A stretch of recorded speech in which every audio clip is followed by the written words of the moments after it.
Sahabat Guru Gesang, mari kita ngaji dan belajar setiap hari. Mudah-mudahan kita semua dirahmati di dunia dan di akhirat nanti. Amin. Makanya kenapa banyak orang sufi yang sudah menyembunyikan diri, warnanya nakal-nakal, karena dia disalahkan Allah, karena menyembunyikan ilmu. Saya itu orang yang senang tertutup, kecuali masalah ilmu. Saya mau mengajar terbuka seperti ini. Karena tadi, awal dari dikenalinya kemakrufan adalah dimaklumatkan. Awal dari dikenalinya keburukan juga karena dimaklumatkan. Betapa celakanya kalau kemungkaran dimaklumatkan sementara kebenaran tidak dimaklumatkan. Makanya Mbah Mun itu sampai berfatwa, Mbah Mun guru saya itu, nak ono masjid ra ono menawarane Mbah Mun duka. Masjid kok ora ono menarane, wajib ono. Dulu saya iskal kenapa menara jadi wajib. Tapi setelah saya tambah angan-angan, secara fikih jelas tidak wajib. Tapi coba bayangkan, misalnya ada bar, lampunya tinggi, orang dari jauh tahu itu bar, sehingga kalau mau maksiat misalnya ingin ke sana. Sekarang misalnya masjid gak ada menara, ada orang ingin sholat, ono masjid tahu orang. Ini baru kayak ada menaranya kan? Tahu.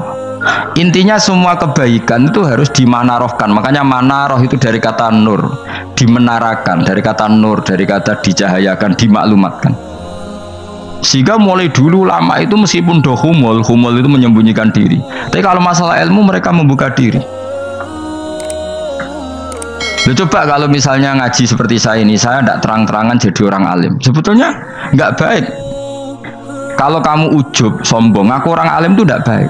Tapi kalau kita kan tidak, karena ujub tadi harus memaklumatkan.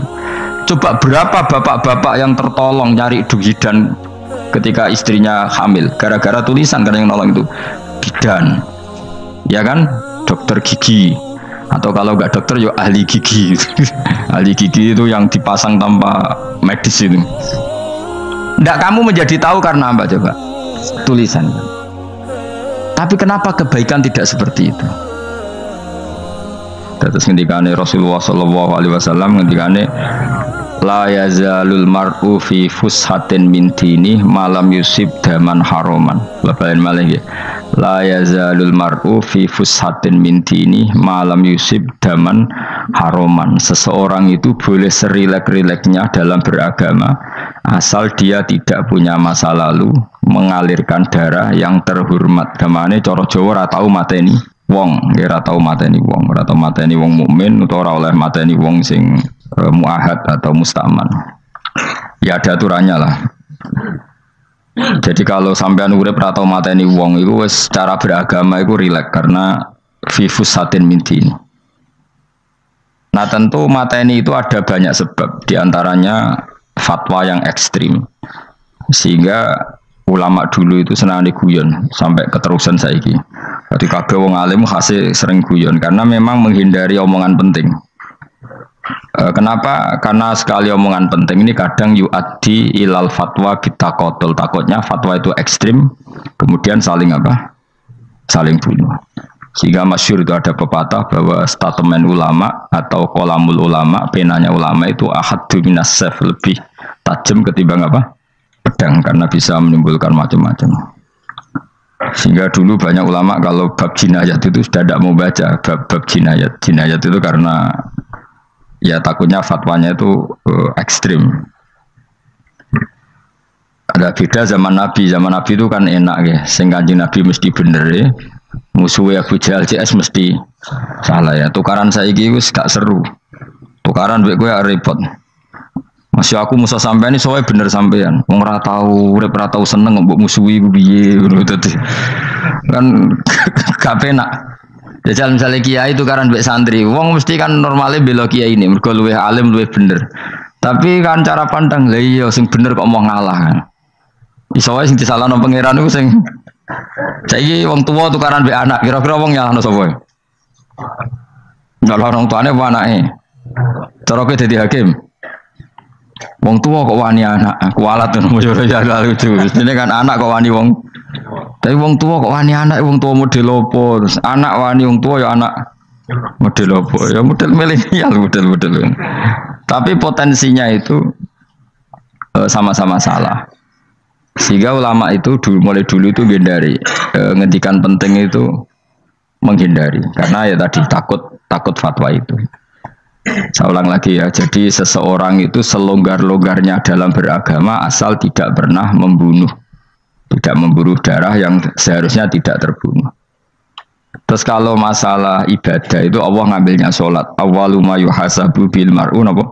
As-sholat. Pertama yang dihisab itu sholat. Jika sholatnya lolos, maka hisab yang lainnya napa? Ringan. Jempol ngoten. Terus ada hisab-hisab yang iku waca mungkin sampean iso ngantisipasi hisab. Nah, jadi la tazulu qadama Adam atau qadama ibni Adam yaumal qiyamah hatta yus'ala an arba'in.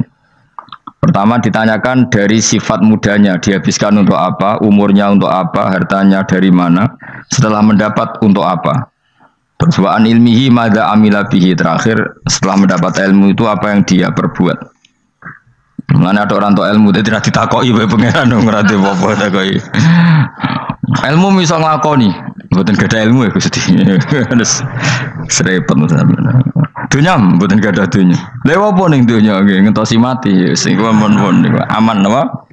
Sebab itu orang fakir itu masuk surga lebih cepat timbang orang kaya kacek pinten 500 tahun kutakoki. Dia apa mboten gadah napa-napa. Iso ngaji mboten. Jadi gak perlu pertanggungjawaban mereka napa sekacau kan. Nah, sementing kalau terangno ngeten ya. Iki penting rungokno. Mahsyar iku maknane iku nggon giringan. Terus kiai kuno maknane bayangno nggon mahsyar iku maknane tempat dihalonya semua manusia. Terus mauqif itu tempat diberhentikan, napa tempat diberhentikan. Terus di situ Anda innahum mas'ulun, mereka semuanya ditanya, dihisab. Semuanya dihisab. Terus ngendikane Kanjeng Nabi, hasibu anfusakum qabla an tuhasabu. Menghisablah diri kamu sekarang sebelum kalian semua dihisab. Sehingga potensi kita ini umat Islam utamanya sing tahu ngaji-ngaji ini, sampean semua dihisab ini kemungkinannya kecil. Karena ketika kowe ning donya sampean sedanteni kan biasa wis donga Rabbana zulamna sana. Jadi ya Allah, saya ini benar-benar mendolimi diri kita sendiri.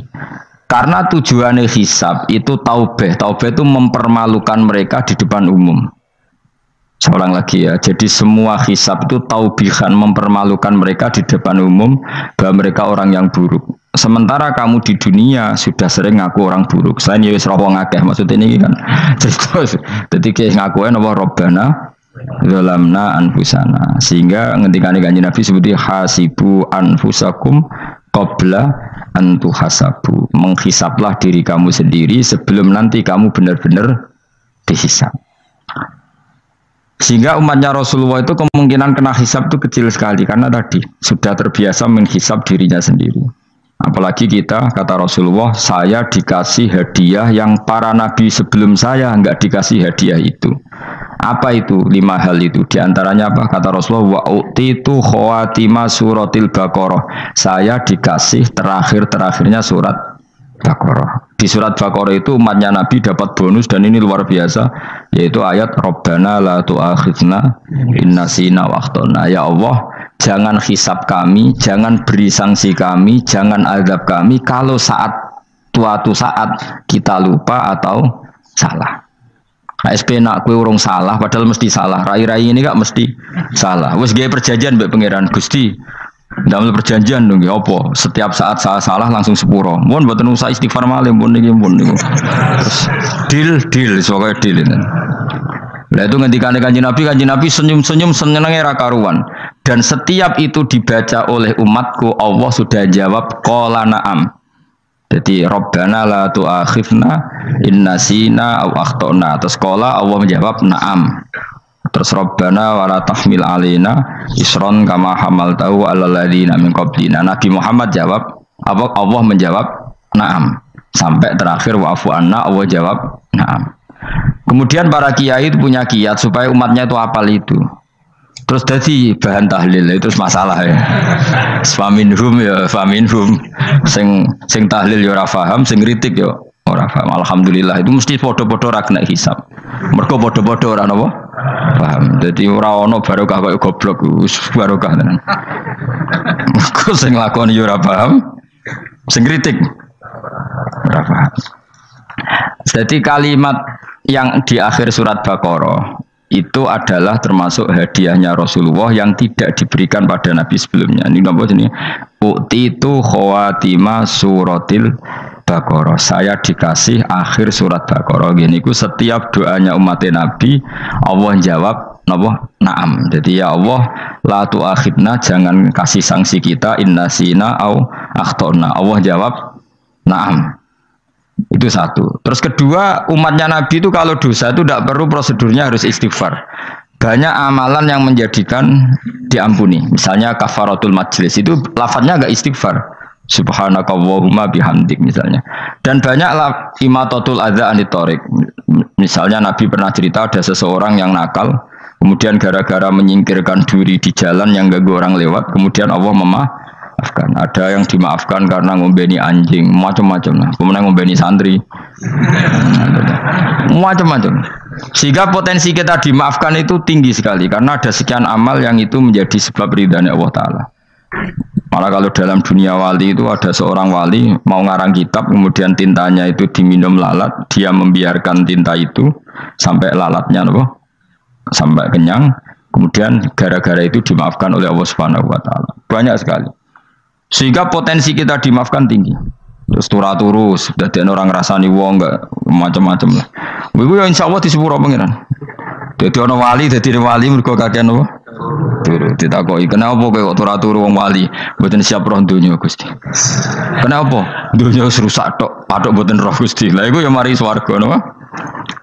Ya swargane wong turu ya kira-kira. Tapi jadi umat Nabi itu luar biasa. Makanya saya yang heran nih, kalau ada orang alim bikin gerakan terlalu tenanan itu keliru. Biasa mawon. Turu ku ya ibadah, wae agar gak zina, gak maling, wae agar gak nglakoni dosa gede ini sanggep bae napa? Ibadah. Karena tadi Rabbana la tu'akhidna in nasina wa akhtana. Terus Allah jawab na'am. Sehingga kiai-kiai itu takut orang itu lupa, terus dimodifikasi sedemikian rupa jadi wiridan. Tapi alhamdulillah kok banyak yang kritik. Jadi ya biar seimbang, loh. Seimbang kepada alam demokrasi. Jadi kalau agak kecewa abis kritik, mereka insya Allah rapati paham masalah usul ini. Karena satu-satunya cara supaya orang paham itu pancen dijak latihan bareng-bareng. Gak ngono malah ra paham blas. Ya tapi tadi ya semua itu resiko. Zaman Nabi Sugeng ana ibadah sunat dilakoni terus, Nabi yo duka, kuwatire dianggap wajib. Tapi nek ora dilakoni blas Nabi yo duka, wong sunat ora tau dilakoni. Jadi sudah alhamdulillah sekarang ana sing ngritik, ana sing setuju biar seimbang no. Wong padha ora paham wae napa? Padha paham. Padahal makna ayat itu luar biasa. Rabbana la tu'akhizna in nasina wa akhtana. Terus kedua, Rabbana wala tahmil alaina isran kama hamaltahu alal ladina min qablina. Ya Allah, jangan beri beban kami sebagaimana engkau memberi beban kepada orang sebelum kami. Dulu itu kalau ada orang yang salah, itu harus dibunuh oleh orang yang tidak salah. Liyaqtulal bari'u minkum al mujrima, supaya yang tidak salah membunuh yang salah. Sehingga ketika umatnya Nabi Musa menyembah anak sapi, ijel itu, apa kata Allah? Fatubu ila bari'ikum faqtulu anfusakum. Kamu syaratnya tobat harus saling membunuh, yaitu orang yang terbebas dari dosa itu membunuh yang tidak dosa. Masyhur itu. Terus Allah mengirimkan mendung yang pekat terus gelap. Ketika gelap itu yang al-bari yang enggak dosa mengeksekusi yang dosa. Sekarang kan enggak, paling tangkap KPK. Berarti penjara mulai juga sisa korupsi jaga. Jadi penak lah pokoknya zaman akhir itu penak. Pemenang saya KPK ini mulai disoal, jadi aman lah. Sebuah sing bener di aja nih ya sing bener ya pangeran. Misalnya rasa KPK lah nak kita takwa ya rasa korupsi. Kalau KPK dilemahkan nanti yang korupsi marah. Lah masih orang KPK lah nak di pangeran kan ya aman karena korupsi. Kowe aneh-aneh wae. Kowe wong mukmin kok bakas ngono. Kowe sementing iku nak kowe wedi pangeran kan ra usah polisi, ra usah KPK, wis tetep ra usah dosa wong wedine mbek pangeran. Nah, kecuali ra usah pangeran ateis, iku masalah. Ya, tapi kan omongan ini gak populer, padahal bener. Nah, aneh. Jadi karena pemilu ini terbebas korupsi, nak ono KPK, urip makmur, nak ono menteri kemakmuran. Pokoknya kuabe gue bukan gantung no pejabat negara. Mengenai tahu hitam jeblok, sak jeblok. Misalnya rasa sejahtera, saya menteri sosial harusnya gini-gini. Ngono korupsi salah KPK. Ngono ono raka keamanan salah polisi. Senengane nyalahno wong. Gue sekali-kali nganggo tauhid. Nah ono adab iku mergo dosa yang sudah kelewat. Ya tapi kan gak mungkin ngomong bernegara gitu. Tapi atas nama iman bahasa kita seperti itu. Kalau atas nama bernegara emang kita butuh polisi, butuh tentara, butuh KPK.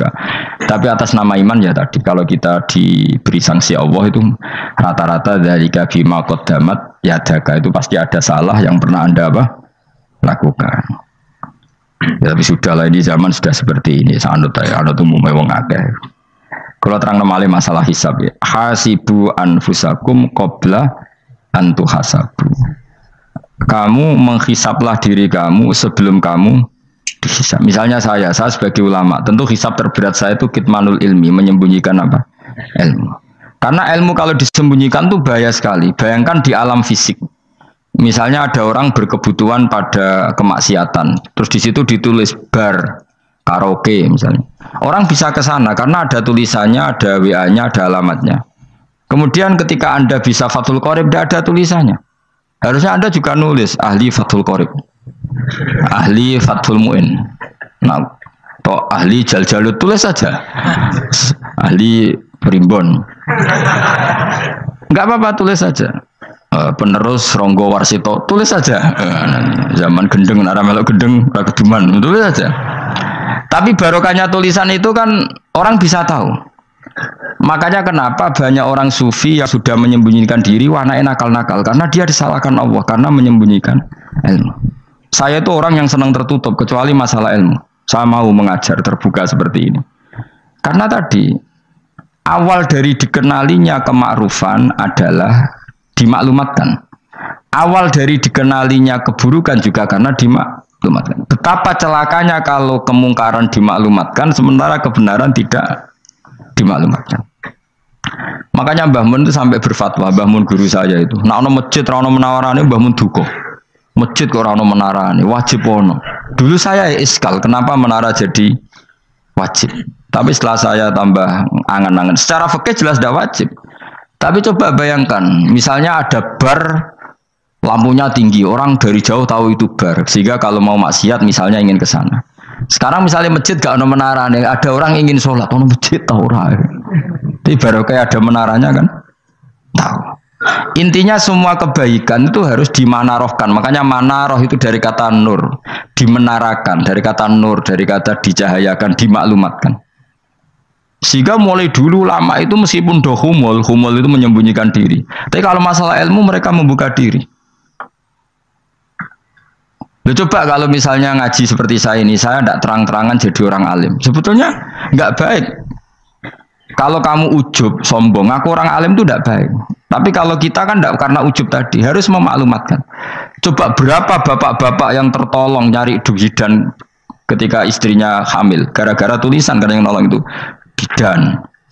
Ya kan? Dokter gigi. Atau kalau nggak dokter, ya ahli gigi. Ahli gigi itu yang dipasang tanpa medis itu. Nggak kamu menjadi tahu karena apa coba? Tulisan kan. Tapi kenapa kebaikan tidak seperti itu? Harusnya sampean itu tulis saja. Misalnya sampean nggak alim saja, maklar orang alim. Siap menyalurkan ke tempat-tempat orang alim. Coba TKI tenaga kerja itu. Mereka tahu Korea, Hongkong karena tulisan penyalur tenaga kerja. Tulis saja rumah kamu penyalur ke orang alim. Nanti antar kembeduan. Kalau ada orang tanya, maksudnya gimana? Kalau butuh orang alim, tak antarkan. Oh itu sudah, itu kalau se-Indonesia, itu luar biasa. Jadi yang ngajinya dulu Fathul Qorib sampai bab sholat itu saja. Ahli Fathul Qorib sampai bab sholat. Tulis saja dalam kurung pemahaman pas-pasan. Lo coba dokter itu kan fair. Kalau ilmunya pas-pasan tulis dokter umum. Kalau dia merasa pinter dokter spesialis. Dan itu menjadi orang tahu. Tulis saya kan ke ahli saraf. Nah, lo buatan guyon itu betul. Makanya saya ini termasuk orang yang menyembunyikan diri. Tapi kalau bab ilmu enggak. Sehingga nyun sewu saya ada sombong banyak gus-gus alim yang ngaji saya Jamul Jame, ngaji Mahali. Padahal itu kitab tersulit di pondok. Tapi gara-gara saya sering cerita, saya pernah ngaji Jamul Jame sama Mbah Mun. Saya pernah mentakriri kitab ini, kitab ini. Ini banyak yang ngaji saya. Kalau tanpa itu kan mereka tidak tahu. Ya sampean nggak apa-apa kalau menyaingi saya, tulis saja di rumah kamu ahli Jamul Jame. Barang diparani ahli apa? Ahli jilid. Maksudnya kalau kitab kamu rusak bawa sini. Ya enggak apa-apa. Nah, sehingga syarat utama jadi nabi itu sebetulnya memaklumatkan din kiri. Ya saya ulang lagi. Pertama nabi jadi nabi syaratnya apa? Memaklumatkan diri. Sehingga pertama beliau jadi nabi naik gunung Sofa, kemudian ya maksara Quraisyin halumu ilayya, wahai orang Quraisy ke sini. Terus Nabi mulai manggil satu-satu, ya Bani Abdi Amanaf ke sini, ya Bani Fihr ke sini. Terus saya ini adalah An-Nadhirul Mubin. Saya sekarang diangkat jadi nabi. Terus Abu Lahab marah-marah, tabban laka ya Muhammad alihada jama'tana. Muhammad kamu itu orang sial, kita enak-enakan tidur gara-gara kamu manggil kita datang, ternyata hanya untuk urusan seperti ini. Makanya terus ada tabat yada abi labi watab. Tapi yang iman kemudian tanya, Muhammad kalau kamu setelah jadi nabi misinya apa? Saya diutus Allah untuk kamu menyembah Allah, tidak boleh menyekutukan Allah. Dan Allah memerintahkan kamu afaf itu meninggalkan zina, meninggalkan maling, gini-gini. Coba kalau Nabi tidak memaklumatkan diri, jadi Nabi seklunak-klunus, ketemu wong monggo nggih. Ada temu dia nggih. Sengerti nak Nabi ku sapa sih? Sehingga orang-orang yang humul, yang menyembunyikan diri itu di bab ulama masalah besar itu. Karena ciri utama dosa adalah kitmanul ilm. Makanya Nabi sidik amanat tabligh fatona. Tabligh itu lawan katanya apa? Kitman. Makanya saya ngaji di mana-mana. Saya di Jakarta ngaji, di sini ngaji, di Pasuruan ngaji. Harus dimaklumatkan ilmu. Dan kalau ada orang tanya ya tak jawab. Saya tuh kitab yang paling aneh di pesantren, misalnya yang mulai aneh lah, kayak Jamul Jame. Saya sampai sekarang masih ngajar Jamul Jame. Kitab yang aneh. Macane lagi roh judulnya pusing. Jamul Jawame, kumpulane pira-pira kumpulan. Dadi ilmu apa ae ana ning kono. Sing gak ana ilmu dukun, mboten enten. Ilmu carane bodoni ora ana. Ning kono mau carane mlebu swarga tok. Mane potensi kula mlebu swarga itu tinggi sekali. Cara sing model piye duwe. Dadi mun. Dadi cara sing model piye duwe. Dadi cukup banyak napa? Cara. Sampe nek cara sitok ora mesti kula nu gak ada cara kathah. Dadi nek dari cara iki mentok ganti cara iki mentok. Ya terakhir paling gampang cara nganggo fadhole pangeran. Iku kena mbok tiru. Pokoke mbok swarga nganggo fadhole pangeran. Masalah utama kita sebetulnya itu. Makanya saya tidak pati cocok sama orang sufi itu. Kebenaran itu harus dimaklumatkan. Sementara orang sufi itu ingin menyembunyikan diri. Itu kalau untuk yang alim itu tidak bagus. Wong kita saja tahu itu dokter atau bidan karena tulisan. Ini bidan, ini dokter. Dan mereka jujur, dokter umum, dokter spesialis. Coba misalnya di kota, kamu tulis saja penyalur kebaikan. Orang yang ingin mondok, pondok pilihannya ada, Sarang ada, Peloso, Lirboyo. Kalau saya ke sana gimana? Saya kenal Gusnya. Tak anter. Wan keren, sudah ada penyalur. Kalau orang bisa tersalurkan ke Korea, ke Korut, ke Jepang karena tulisan, kenapa tidak banyak orang tersalur kebaikan karena tulisan? Orang mau kelunak orang jelas. Meskipun nanti ditawari orang, mesti dulu sih ahli takrib, mesti wong guyu, ahli fathul qorib sampai bab sholat. Tulis saja jujur, maaf tapi hanya sampai bab sholat. Tulis saja, ada maaf ya barang, maaf tapi sampai bab sholat. Enggak apa-apa. Paling untuk wong sowan, larian modal jenengan 2 tahun. Tapi ini bodohnya mau 3 bulan, mulai ngaji ini dok bab sholat. Enggak apa-apa. Itu dulu memang begitu. Rasulullah zaman Sugeng itu kalau ngajari santrinya itu balighu anni walau ayah, maklumatkan ke kampung kamu meskipun 1 ayat. Banyak sahabat kalau ditanya dia tidak bisa karena ngajinya tidak hatam. Tapi ya terus, gak bohong, kok tak soal Abu Bakar, tak soal Umar, ditanyakan yang lebih pintar. Saking tidak pahamnya sahabat itu lucu. Ketika ada ayat Wakulu wasrobu hatta yatabayyana lakumul khaytul abyadu minal khaytil aswad. Itu kalau mau tidur ya benar-benar bawa benang putih sama benang hitam, ditulis dipasang di pintunya. Jadi kalau makan diinceng lagi, kok masih belum kelihatan, wah masih boleh makan. Terus begitu. Kalau sudah mulai syuruk, mulai padang, wah berarti sudah imsak. Jadi karena makanlah dan minumlah sampai benang hitam terbedakan dari benang putih. Artinya kalau malam kan dulu kan nggak ada listrik, nggak ada lampu, berarti kalau benar-benar masih malam nggak terlihat, berarti masih boleh makan. Nanti terus dilihat gitu. Terus ya sudah wakafnya di situ. Hatta yatabayyana lakumul khaytul abyadu minal khaytil aswad, wakaf dulu.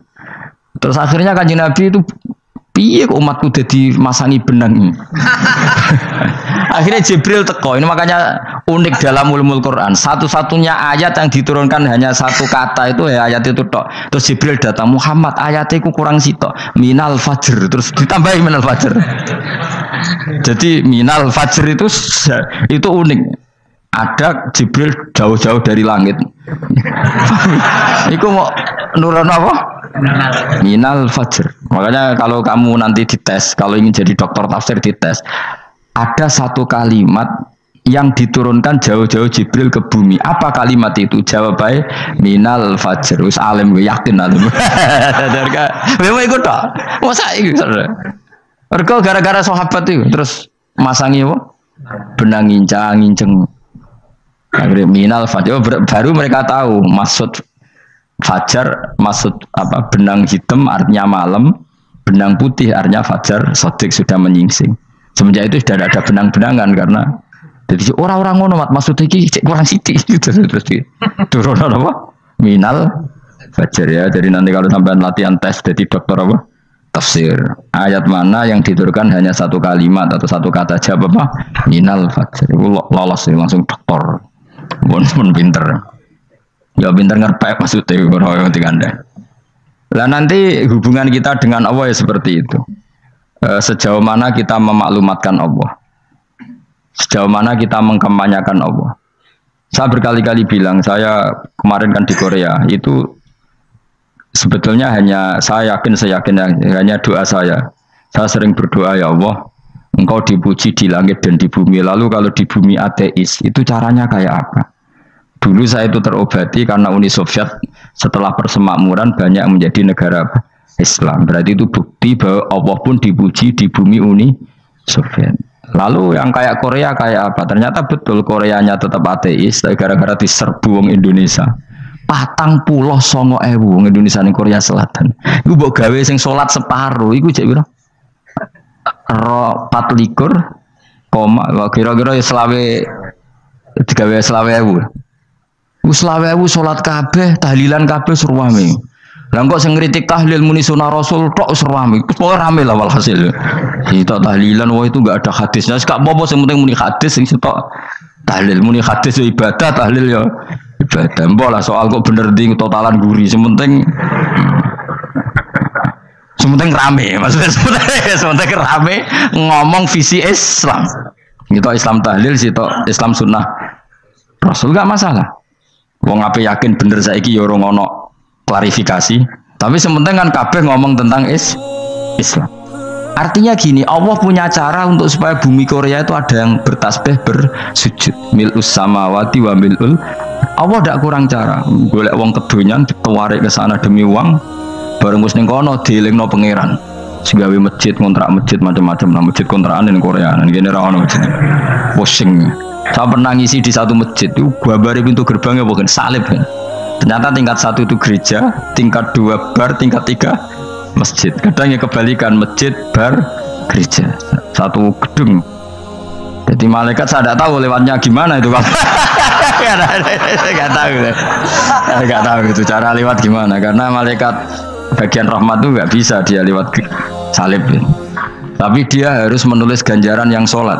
Nggak tahu saya lewatnya dari mana karena itu. Ya tentu dia punya cara lah, tapi yang jelas ya agak bingung ini gimana. Itu pernah yang tingkat 2 itu bar pas aktif. Ada santri yang ya pekerja imannya pas-pasan. Kalau nanti gus badhe Jumatan, mlebu bar pas aktif wae wong ayu. Meh wera Jumatan. Mergo mau tingkat 2 bar, tingkat 3 masjid. Itu ono khutbah yang barnya tetap main, ada bar yang masjidnya tetap khutbah. Itu masuk bar. Jumatan apa ning kene wae gitu. Akhirnya ya di situ beberapa menit terus ada komat Jumatan. Dosa ta Gus ini. Ya aku muni Ya sebelum Jumatan ku apik. Wong sok dilakoni kok takok dosa to Gusti. Oh raimu kadung lakoni kok takok. Artinya gini, Allah punya cara untuk menyebarkan Islam di Korea.